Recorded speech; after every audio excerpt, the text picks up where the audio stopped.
మీరు చూసినటువంటిది తిమ్మప్ప స్వామి ఆలయానికి ఉన్నటువంటి బోర్డు. ఇది అనంతపురం జిల్లా గుత్తి మండలం బసినేపల్లి గ్రామంలోనిది. మరి ఇక్కడి నుంచి మనం ప్రయాణం సాగిస్తే 2 కిలోమీటర్లు రైల్వే బ్రిడ్జి కింద నుంచి వెళ్తే మరి ఈ ఆలయం తిమ్మప్ప స్వామి ఆలయం వస్తుంది. మరి తిమ్మప్ప స్వామి ఆలయం చాలా ప్రసిద్ధి చెందింది. చూడడానికి చాలా కొండపైన నిర్మించిన ఆలయం, గుహలో స్వామి యొక్క దేవాలయం ఉంది. మళ్ళీ ఈ యొక్క గృహలో ఉన్నటువంటి ఆలయం గురించి చెప్పేక ముందు మరి ఆలయ విశేషాల్లోనికి వెళ్తే తరతరాలుగా తిమ్మప్ప స్వామిని ఈ యొక్క బసినేపల్లితో పాటు ఇతర రాష్ట్రాల నుంచి వచ్చి కూడా భక్తులు కూడా వారిని కొలుస్తూ ఉంటారు. తిమ్మప్ప స్వామి అంటే ఈశ్వరుడే. తిమ్మయ్యగా పిలుచుకునేటువంటి స్వామికి బసినేపల్లి గ్రామంలో కొన్ని కులస్తులు వంశపారంపర్యంగా స్వామిని కొలుస్తూ ఉంటారు. ఇటువంటి నేపథ్యంలో మరి స్వామి కైంకర్యానికి ప్రతి శనివారం భారీ ఎత్తున జనం వచ్చి స్వామి కృపకు పాత్రులై ఉంటారని తెలుస్తోంది. మరి ఈ ఆలయం పైన స్వామి వారి దేవాలయానికి కొండపైన ఒక పతాకాన్ని కూడా ఏర్పాటు చేశారు. మరి ఇలా చూస్తే ఈ కొండ కింది భాగంలో మరి తాతయ్య గుడి ఉంది. ఈ తాతయ్య గుడి అంటే ఈ తాతయ్య గతంలో ఆయన దాదాపు 72 సంవత్సరాల పైగా స్వామికి సేవ చేశారని ఆయన చిహ్నంగా ఆయనకు కూడా కొండ కింద భాగంలో దేవాలయాన్ని కట్టారు. స్వామిని దర్శించుకునేందుకు ముందు తాతయ్యని దర్శించుకున్న తర్వాత కొండపై భాగంలో ఉన్నటువంటి స్వామిని దర్శించడం ఇక్కడ ఆనవాయితీగా కొనసాగుతుంది. ఈ నేపథ్యంలో ఆలయము చుట్టూ చూస్తే మీరు ఎంతో ప్రశాంతమైనటువంటి ఈ ప్రాంతంలో మరి కష్టాలకు వచ్చి ఈ ఆలయాన్ని భక్తులు నిర్మించుకున్న సహకారంతో ఇక్కడ తాతయ్య నిర్మించాడని ప్రతి ఒక్కరు కూడా చెప్పుకుంటారు.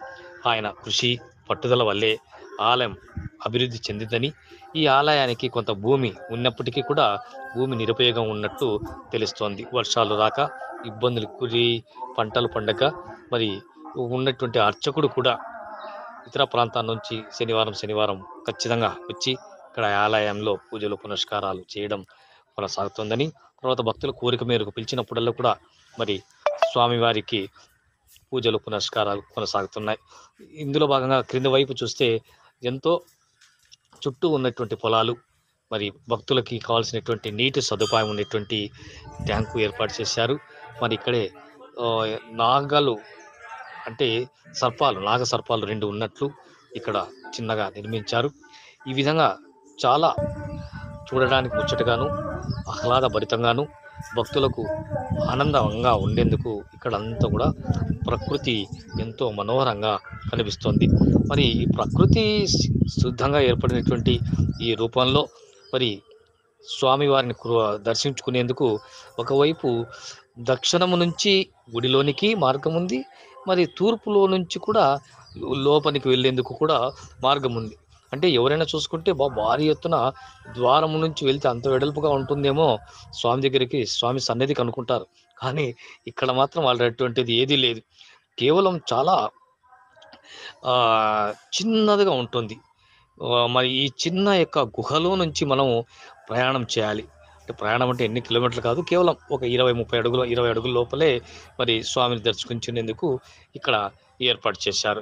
ఈ చిన్న 2 రాళ్ల మధ్యలోనే కూర్చొని తల వంచుకొని స్వామి వద్దకు వెళ్ళాల్సి ఏర్పాటుంది. అంటే మనలోని కామము, క్రోధము, మదము, మాత్సర్యాలన్నీ అన్నింటినీ వదిలి స్వామి వరకు శిరస్సు వంచి మొక్కేందుకు ఇలా నిర్మించారేమో, ఇలా రూపొందించారేమో అని చెప్పి మనోభావన మనుషుల హృదయాలలో కలుగుతుంది. అటువంటి నేపథ్యంలో మనం స్వామి వారిని దర్శించుకొని ప్రక్కనే అమ్మవారిని దర్శించుకోవాల్సిన ఆవశ్యకత ఎంతైనా ఉంది. అంతేకాకుండా మరి స్వామివారి దర్శించిన తర్వాత కూడా మనం అక్కడ ఆంజనేయ స్వామి విగ్రహాన్ని అయితేనేమి, కొండపైన గణేశుని విగ్రహాన్ని అయితేనే మనము దర్శించుకోవచ్చు. ఇటువంటి మహోత్తరమైనటువంటి ఈ ఆలయంలో మనం దర్శించడం ఎంతైనా గొప్ప విషయంగా చెప్పుకోవచ్చు. అంతేకాకుండా మరి ఈ గుడి చుట్టూ కూడా ఎంతో ప్రాకారాలు ఉన్నాయి. మరి కింద నుంచి చూస్తే కొంచెం బాగా మెట్లున్నాయి. తూర్పు వైపు నుంచి చూస్తే చాలా మనోహరంగా ఉంటుంది. మరి తూర్పు వైపు నుంచి మనం ఇప్పుడు గుడిలోనికి ప్రవేశించడానికి వెళ్తున్నాము. మరి గుడిలో ఇప్పుడు మీరు చూడండి, చిన్నదైన ద్వారం పెద్దగా ఉన్నా కానీ గుడి చాలా చిన్నది. మళ్ళీ ఈ నేపథ్యంలో మనం గుడిలోనికి వెళ్ళి మళ్ళీ దేవుని దర్శించుకొని బయటకు వస్తున్నాము. తర్వాత ఇక్కడ జరిగేటువంటి విశేషాలు ఏమిటంటే, మరి ఈ యొక్క దేవాలయానికి ఆదాయం అటువంటిది కూడా ఏదీ లేదు. ఈ ఆలయము దేవాదాయ, ధర్మాదాయ శాఖ పరిధిలో లేదు. ఇక్కడ కేవలం బసినేపల్లి గ్రామానికి చెందినటువంటి పెద్దలు ఒక కమిటీని ఏర్పాటు చేసుకొని, ఆ కమిటీ ద్వారా వారు అందించేటువంటి దానాలే ఈ ఆలయానికి, మరి పూజారికి కూడా జరుగుతున్నటువంటి అంగరంగ తాత్కాలిక భృతి. వైభవంగా ఆయన జరుగుతుంది. మాటల్లోనే మనం విందాం. శనివారం ప్రతి శనివారం భక్తాదులు వస్తారు. ప్రత్యేకత అంటే ఇక్కడ ఏది అనుకున్నా ప్రత్యేకత జరుగుతుంది. గద్రాల తిమ్మప్ప స్వామి కాడ ఏమనుకున్నా కూడా కోరిక నెరవేరుతుంది. కనుక భక్తాదులు ఎక్కడి నుంచి మారుమూల గ్రామాల నుంచి కూడా ఇక్కడ భక్తాదులు రావడం జరుగుతుంది. మామూలు అంటున్నా ఇతర ప్రాంతాలంటే ఎక్కడి నుంచి వస్తారు? ఎక్కడి నుంచి వస్తారు? ఇక బొజ్జనంపేట, ఇక్కడ చింతలకొండ, పెద్దోడుగురు, వివిధ మండలాలు, వివిధ జిల్లాలకు చెందిన వాళ్ళందరూ జిల్లా నుంచి కూడా వస్తారు. అనంతపురంలో కూడా ఉన్నారు కొంతమంది భక్తాదులు. కళ్యాణదుర్గము, సింగనమల, అలాంటి గ్రామాల నుంచి గద్రాల తిమ్మప్ప స్వామి దేవాలయానికి రావడం జరుగుతుంది. జిల్లా వ్యాప్తంగా గద్రాల తిమ్మప్ప స్వామి దేవాలయానికి, బసినేపల్లి గ్రామానికి శనివారం రోజు వస్తారు. శనివారం నిద్ర చేసి ఆదివారం వెళ్తారు. ప్రత్యేకంగా శివరాత్రి రోజు కళ్యాణం జరుగుతుంది. శివరాత్రి ముందర కళ్యాణ ఉత్సవం భారీగా జరుగుతుంది. ఊర్లో పల్లెక్కెళ్తుంది, విగ్రహాలు ఉత్సాహం ఉంటుంది, ఊరేగింపు, ఉత్సవ విగ్రహాలు. గద్రాల తిమ్మప్ప స్వామి అర్చకులు మేము కొన్ని వందల సంవత్సరాల నుంచి మేము అర్చకత్వము కొనసాగిస్తున్నాము. కావున మాకి చేను ఒక 8 ఎకరాల పొలం ఇవ్వడం జరిగింది. దానికి గుత్తలు ఎవరు తీసుకోవడం లేదు. కావున మేము ఉన్న దాంట్లోనే సద్వినియోగం చేసుకొని అర్చకులుగా కొనసాగుతున్నాము. ఈ సంవత్సరం 3 సంవత్సరాల నుంచి మాకు పొలాలు ఎవరు గుత్తలుగా అడగడం లేదు. అవి ఊకే బీడు ఉన్నాయి. కానీ మేము అట్లే అర్చకత్వం కొనసాగిస్తున్నాం జరిగింది.